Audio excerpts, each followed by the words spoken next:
Salut frères et sœurs, que la paix demeure sur vous. Je compte faire une vidéo par semaine en moyenne si Dieu le veut, si Dieu le permet. Une vidéo minimum, hein. Il peut en avoir plus, moins, selon comment je suis conduit par l'esprit. Donc du coup, je vais prendre, par contre, pour chaque vidéo, je vais prendre la Bible comme appui. Et par contre, je compte pas vous enseigner, hein. Franchement, si vous attendez de moi des enseignements bibliques, de la théologie ou des doctrines, ne comptez pas sur moi.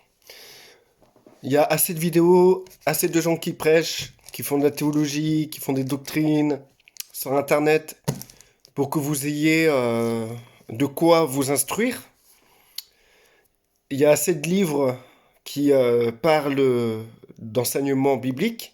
Moi, je vais simplement exhorter, fortifier les frères et sœurs, les édifier, comment dire, les consoler. Les, Aujourd'hui, il est difficile de garder la foi. Les gens ont la foi, certes, c'est bien, c'est le principal, mais c'est très difficile de garder un équilibre dans cette foi, de persévérer. Tout ce qui nous entoure est comme un gouffre qui nous prend tout qui nous vole notre espérance, notre joie. Du coup, moi, ce que je compte faire, c'est simplement pour encourager. Voilà. Ça a toujours été comme ça et ça sera comme ça. Je compte à encourager. Et le plus souvent, pour encourager les gens, c'est aussi simplifier les choses. Parce que on peut nous servir des tas de choses. Alors, tu peux avoir 7 clés pour te comporter dans la sanctification, 7 clés pour la sanctification, 10 clés pour guérir, 20 clés pour prier pour ton prochain. C'est tout des stratégies de comportement pour vivre une vie en Christ qui devrait être à l'origine simple, sans prise de tête. Quelque chose de très très très très très très très simple, à la portée de n'importe quel enfant. Comme Christ a dit d'ailleurs, que c'est les gens qui ressembleront à ces enfants qui hériteront le royaume des cieux. Donc, du coup, c'est ce que je peux amener aux personnes qui vivent leur foi et qui vivent des difficultés chaque jour dans tous les domaines. En sachant, bien sûr, que moi-même, je vis aussi des difficultés, je sais de quoi je parle. Je suis un père de famille, je suis un mari, je suis un salarié, je suis un consommateur dans un pays riche. Je, je, je paye un loyer, j'ai des charges, je dois gérer avec l'argent que je peux gagner euh, dans une vie qui devient de plus en plus chère. J'ai des responsabilités, j'ai une foi en Christ et je dois pallier ma foi dans tous ces domaines.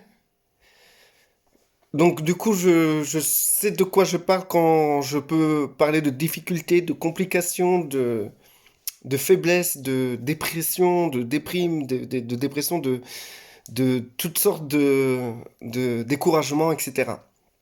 Donc là, je vais parler déjà, partons sur quelque chose qui est très important. Aujourd'hui, on porte beaucoup les choses sur la connaissance, le savoir. Et j'ai vu que les gens, plus ils ont un savoir, plus c'est compliqué leur vie. Plus c'est compliqué leur marche en Christ. Et les gens qui ont moins de connaissances et moins de savoir vivent normal. Ils se prennent pas trop la tête. Et le meilleur, c'est être dans le juste milieu des choses. Donc, je vais vous lire un passage. Donc, c'est Paul qui s'adresse à l'église de Corinthe. C'est dans 1 Corinthiens, chapitre 2, à partir du premier verset. Pour ma part, frères et sœurs, lorsque je suis venu chez vous, ce n'est pas avec une supériorité de langage ou de sagesse que je suis venu vous annoncer le témoignage de Dieu. Donc déjà, on voit que Paul euh, parle de supériorité de langage ou de sagesse. Et Aujourd'hui, on met l'accent sur ça. On met l'accent sur la sagesse, la supériorité de langage. Quelqu'un qui a une grande éloquence et qui sait très bien parler d'une manière théologique de la Bible, il est considéré comme un maître. Il est considéré comme quelqu'un qui est au-dessus, qui est serviteur. On appelle ce genre de personne l'homme de Dieu. Et la sagesse, on va dire aussi que il y a une sagesse dans la théologie, une sagesse qu'on peut puiser. D'ailleurs, allez regarder les vidéos de rabbins, les vidéos de Rav, vous allez voir de la sagesse chez eux. Une sagesse qu'on n'en voit même pas dans le peuple de Dieu. Parmi les chrétiens les plus loin qu'on peut connaître. Chez les Rav, il a une sagesse exceptionnelle, qu'ils ont pu puiser dans les Écritures, qui est dans la Torah, dans l'Ancien Testament. Donc du coup, il y a une sagesse dans la connaissance, dans le savoir, une sagesse qu'on peut puiser même dans les Écritures. Et cette sagesse, les gens, aujourd'hui, les chrétiens, veulent l'avoir. Ils veulent avoir cette sagesse. Au point même qu'aujourd'hui, on en arrive même à écouter les raves et laisser les raves nous enseigner cette sagesse. Donc, il y a quelque chose d'attrayant dans cette sagesse. Paul parle de cette sagesse. C'était lui-même un rave. C'était quelqu'un qui avait la connaissance des Écritures. Aujourd'hui, Paul, avant de venir à Christ, avait un savoir et un comportement qui égalait celle des raves d'aujourd'hui. Les raves les plus excellents. Les raves qui touchent même les gens du monde.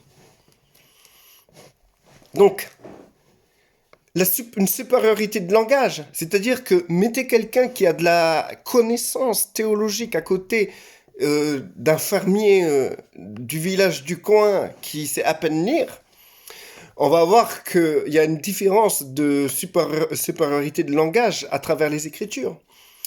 Le théologien va sortir des théories, des théologies, des versets à tout va, que le fermier va se cacher, quoi. Il n'aura pas cette supériorité de langage.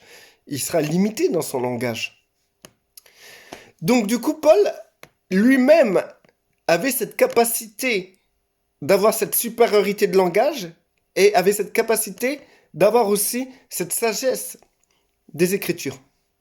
Mais lui-même, il vient écrire dans cette lettre, pour ma part, frères et sœurs, lorsque je suis venu chez vous, ce n'est pas avec une supériorité de langage, fermier du coin, le petit fermier du coin là. Je suis pas, c'est comme s'il disait au petit fermier du coin, je suis pas venu vers vous avec une supériorité de connaissance, de savoir, de théologie ou de sagesse que je suis venu vous annoncer le témoignage de Dieu. Donc il n'a pas utilisé la théologie, il n'a pas utilisé cette sagesse très puissante, importante, évidente des Écritures pour annoncer les mystères de Dieu. Et on peut lire dans la suite, car j'avais décidé de ne connaître parmi vous rien d'autre que Jésus-Christ. Et Jésus-Christ crucifié. Donc du coup, c'est là où je veux en venir. Il faut comprendre que aujourd'hui, il faut arrêter de tout miser sur votre cerveau. Comme j'ai expliqué à des frères et à des sœurs tout à l'heure, parce que j'étais avec des frères et des sœurs, on a parlé d'un sujet, et j'ai dit, mais les gars, en fait, je trouve bête de tout miser sur le cerveau. C'est-à-dire tout miser sur le savoir intellectuel, le savoir théologique. Parce qu'il suffit que tu te cognes la tête pour que tu oublies tout ce que tu as appris. Ou tu tombes malade et tu as l'Alzheimer ou la Parkinson ou une autre maladie qui touche les neurones, pour que tu oublies toute cette connaissance accumulée pendant toutes ces années. J'ai dit, c'est c'est risqué de miser sur le cerveau. C'est risqué de miser sur les cellules du cerveau. C'est risqué. Tu peux tout perdre du jour au lendemain. Mais là où tu peux être sûr de bien miser, c'est comme par exemple quelqu'un qui a un grand trésor, il va pas le mettre dans un endroit où il peut tout perdre. Il va plutôt le mettre dans un endroit qui est ultra protégé et qui est sûr pour que lorsque la personne a besoin de son trésor, puisse aller chercher ce qu'il a besoin avec garantie et sûreté de retrouver ce qu'il a déposé. Là où l'endroit où il a misé pour mettre son trésor, c'est un endroit sûr et sécurisé. Le cerveau n'est pas un endroit sûr et sécurisé, frères et sœurs. Le cerveau, c'est un organe très faible. C'est quelque chose qui va finir en poussière. Et comme l'âme est limitée à la structure du cerveau, votre âme ne pourra que retenir, ne pourra que exprimer ce que votre cerveau lui permet d'exprimer dans le monde physique, dans le monde matériel. Donc, votre âme est limitée que par rapport à votre cerveau. Tout ce que vous faites, tout ce que vous dites et tout ce que vous pensez, tout ce que votre âme est, ne peut que se libérer à travers votre cerveau. Donc, du coup, si votre cerveau est limité, votre âme sera limitée. Si votre cerveau augmente en capacité, votre âme augmente aussi en capacité pour s'exprimer. Imaginons, si votre cerveau atteint une capacité inimaginable, votre âme peut combler cette capacité, parce que votre âme a une capacité incroyable, accompagnée de votre esprit. Nous sommes une tripartite, nous sommes esprit, âme et corps. Le corps physique, c'est le corps matériel. Et nous avons une âme. L'âme, c'est le siège de la volonté, des émotions et de l'intelligence. Et cette intelligence, cette émotion et cette volonté ne peut que s'exprimer dans le monde physique à travers votre corps que par le cerveau. Donc, votre âme est d'une... On peut dire que votre âme a une connaissance infinie des choses, mais ne peut que se limiter à partir de votre cerveau. Et même vous-même, quand vous vous exprimez envers quelqu'un, ça passe à travers votre cerveau. Même moi qui vous parle, tout ce que je peux vous dire, c'est quelque chose que mon cerveau permet d'émettre. J'essaie de m'exprimer selon l'esprit, avec mon âme, cette volonté d'exprimer ce que mon âme perçoit de l'esprit, et de l'exprimer d'une manière physique. Mais il faut que ça passe par le cerveau avant.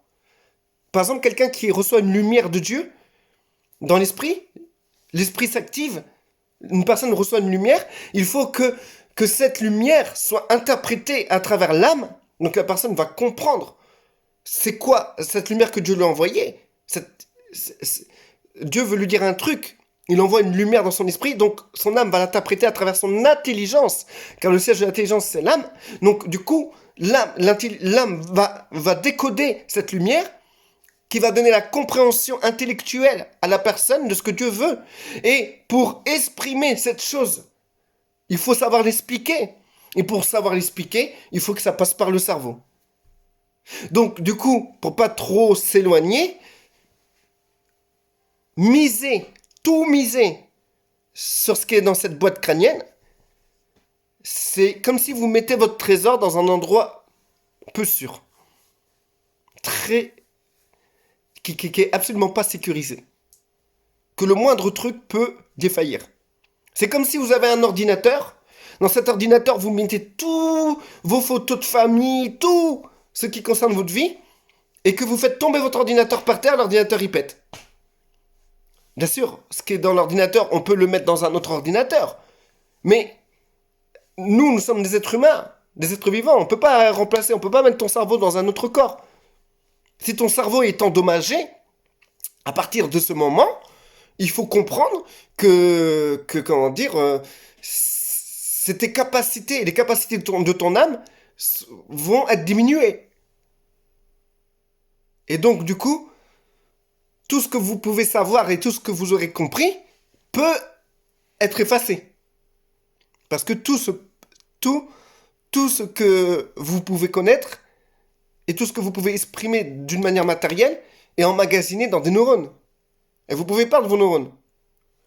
Donc, l'importance de tout ce que je veux amener là, dans cette vidéo, c'est que il faut miser sur quelque chose de sûr.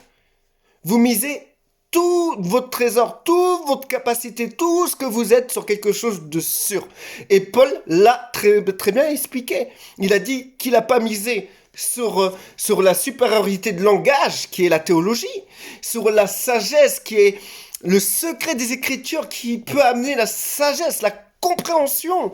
Dans la Bible, il y a la sagesse, il y a la compréhension, il y a tout ce dont on a besoin. Mais il ne s'est pas appuyé sur ça. Il s'est appuyé, comme il le dit très bien. Pour ma part, frères et sœurs, lorsque je suis venu chez vous, ce n'est pas avec une supériorité de langage et de sagesse que je suis venu vous annoncer le témoignage de Dieu, car j'avais décidé de ne connaître parmi vous rien d'autre que Jésus-Christ et Jésus-Christ crucifié. Et donc, là où je veux vous ramener, vous faire comprendre que vous pouvez miser tout dans ça, c'est-à-dire dans Jésus-Christ et Jésus-Christ crucifié. À partir de ça, c'est les seules données qui vont vous permettre d'avoir accès à la banque ultra protégée où vous pouvez mettre votre dépôt qui est votre vie. Jésus-Christ et Jésus-Christ crucifié. Revenons aux bases. Revenons aux bases. On est parti trop loin dans la théologie. Réunissez 5 chrétiens et les 5 chrétiens vont en penser différemment d'un seul verset. On est parti trop loin, frère. On a nous-mêmes créé la division dans le peuple de Dieu avec la théologie, avec la doctrine. Je ne dis pas qu'il ne faut pas avoir de théologie, de doctrine. Ayez de la théologie et de la doctrine. Mais ce n'est pas sur quoi vous devez tout miser. Vous devez tout miser sur Christ et Christ crucifié. Sur la personne du Christ. Voilà où vous devez tout miser. Et c'est une mise garantie. Parce que si vous vous fracassez le crâne et que vous perdez tout dans votre tête, Christ a sauvegardé toutes choses. Et il sait que vous faites partie de sa maison. Même si vous oubliez tout, vous savez même plus comment vous vous appelez, Christ ne vous a pas oublié. Et il sait très bien que vous avez mis votre dépôt, votre vie, dans sa banque. Donc, frères et sœurs, vous pouvez connaître plein de choses. Vous pouvez connaître énormément de choses dans la Bible. Vous pouvez vous appuyer sur cette Bible. Il n'y a aucun souci. Moi, je m'appuie sur la Bible.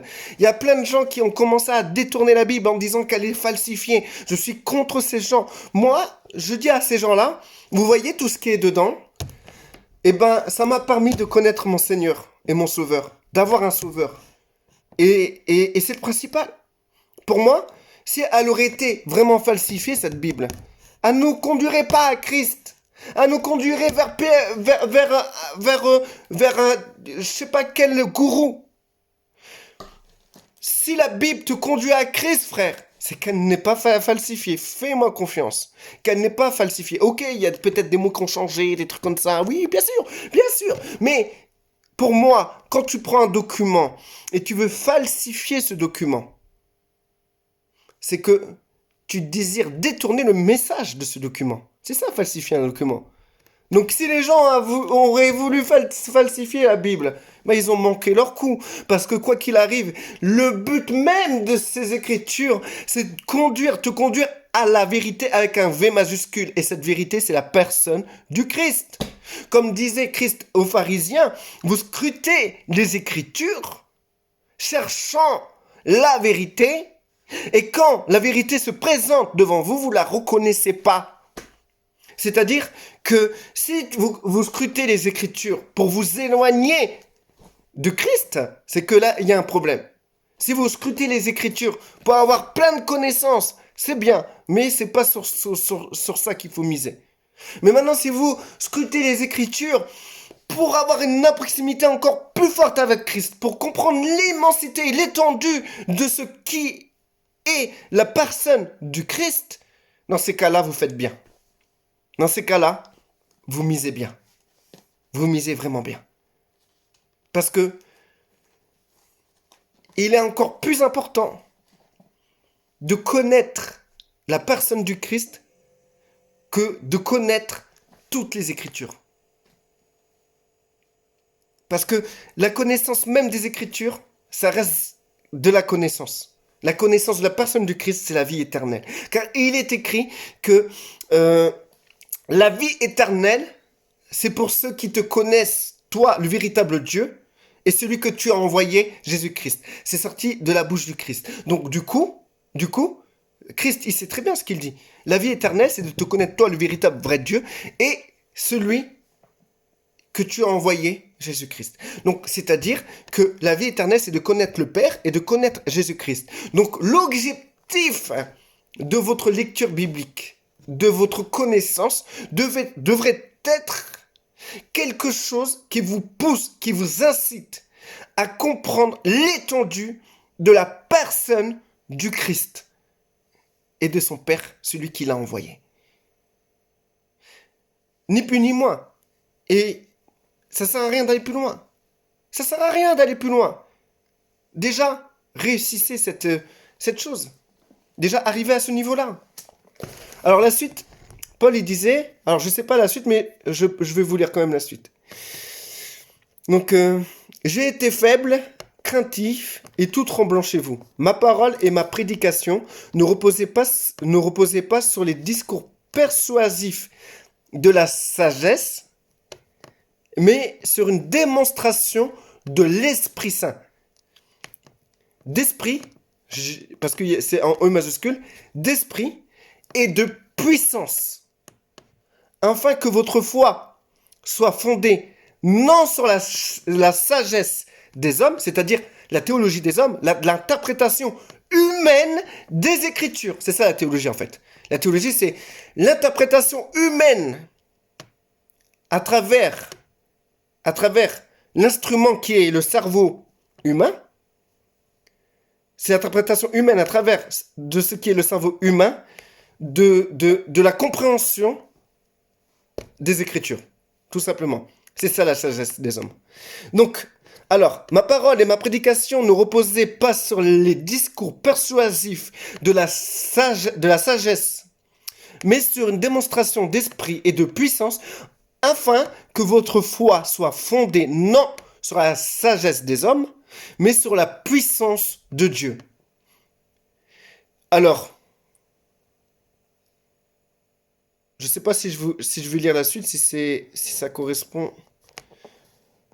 Moi, je vais quand même vous lire la suite. C'est pourtant bien une sagesse que nous enseignons parmi les hommes mûrs, mais une sagesse qui n'est pas de ce temps, ni des chefs de ce temps qui sont voués à la destruction. Non, nous annonçons la sagesse de Dieu, mystérieuse et cachée, celle que Dieu, avant tous les temps, avait préparée d'avance pour notre gloire.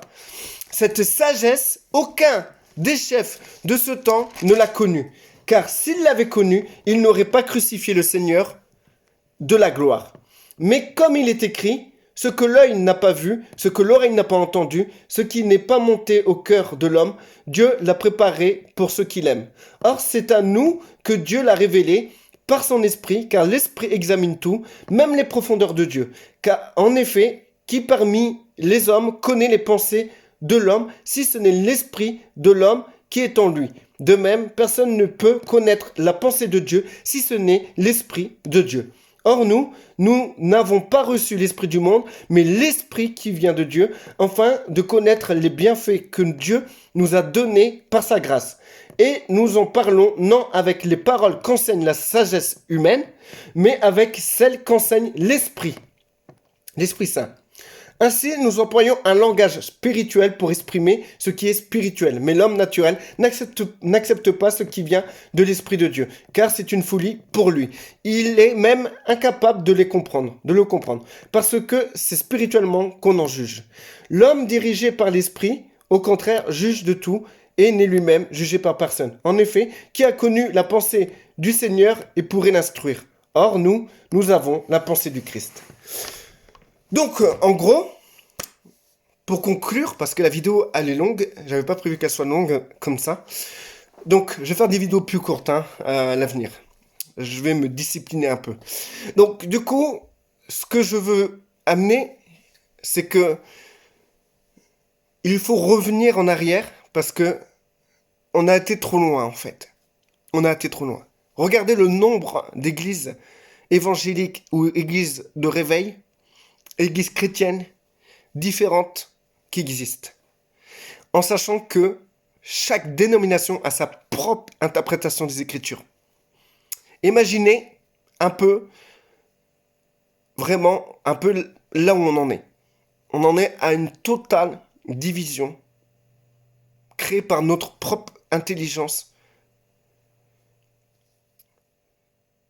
C'est pas quelque chose de méchant, parce que chacun veut interpréter les Écritures pour rendre gloire à Dieu.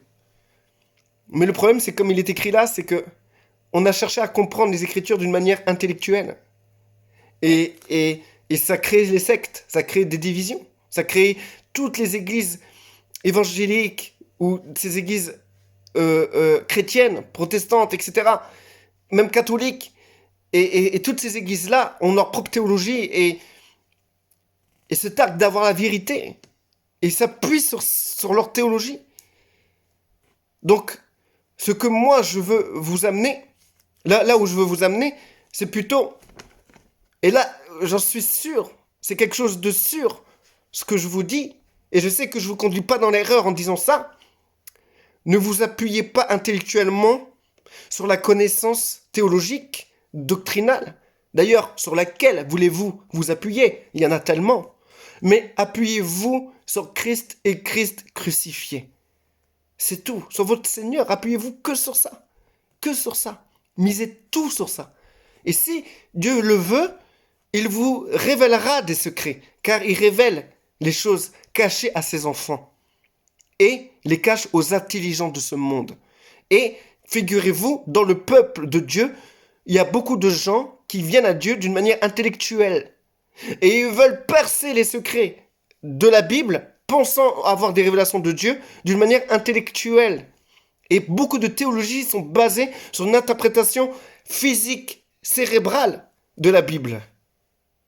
Donc du coup, ce qui est une valeur sûre, frères et sœurs, c'est la personne du Christ. Donc je vous encourage de continuer, si vous voulez avoir de la connaissance,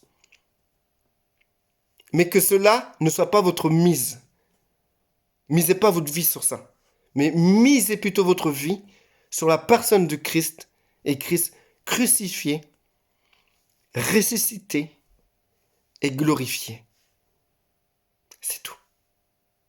Restez bénis, frères et sœurs, que la paix demeure sur vous. À la prochaine vidéo.